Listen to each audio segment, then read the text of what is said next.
3, 2, 1, start. The brief facts leading to this application are that opposite party, who is the wife of the petitioner, filed an FIR against the petitioner and against his family, basing upon which the aforesaid case was registered. The petitioner was charged under sections 498A and 379 of the Indian Penal Code and section 4 of the Dowry Prohibition Act read with section 34 of IPC. It is worthwhile to mention here that the petitioner was charged along with other co-accused, and ultimately the petitioner along with them was convicted by the learned Chief Judicial Magistrate in respect of the alleged offences and in respect of section 4 of DP Act read with section 34 of IPC.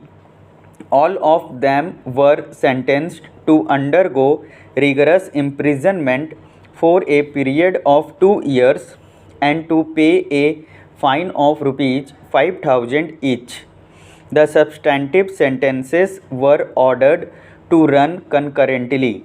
The said order of conviction was challenged in criminal appeal before the first additional sessions judge, and while disposing of the appeal, the learned additional sessions judge set aside the order of conviction and sentence under section 4 of DP Act, maintained the order of conviction and sentence under section 498A/34 of IPC passed by the trial court against all the accused persons, and that under section 406 of IPC against the present petitioners only.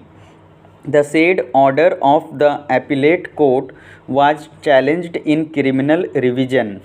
This court, while disposing of the criminal revision on 8/11/1993, passed the following orders. In my opinion, therefore, the examination of witness whose examination was prayed for in the affidavit dated 7/4/1993 should have been allowed, so also the petition to recall him for further examination.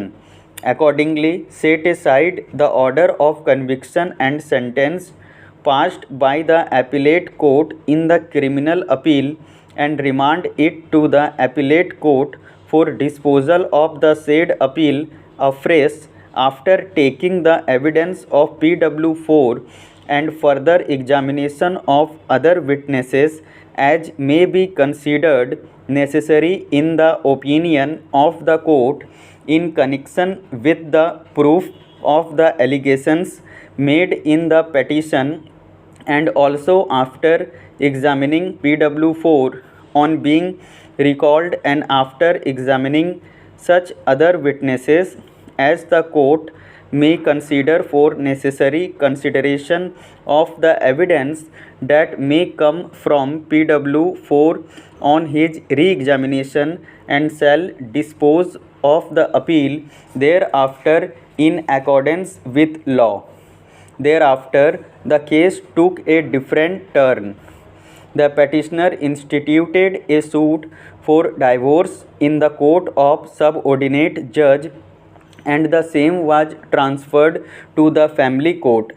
Ultimately, the petitioner and his wife resolved their dispute on certain terms and conditions and filed an application under section 13B of the Hindu Marriage Act 1955. A copy of the joint application was filed before this court, which has been annexed as Annexure 1 to this petition. The terms of compromise set forth in the said application were as follows.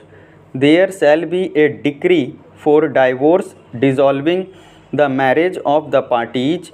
The opposite party has accepted a sum of rupees 3 lakhs paid to her through several pay orders and also in cash in presence of the court towards all her present and future claim, including the share in the ancestral and self-acquired properties of the petitioner and the alleged dowry articles said to have been given before or at the time of or at any time subsequent to their marriage. The opposite party hereby releases the petitioner from the obligation to maintain her on any account whatsoever.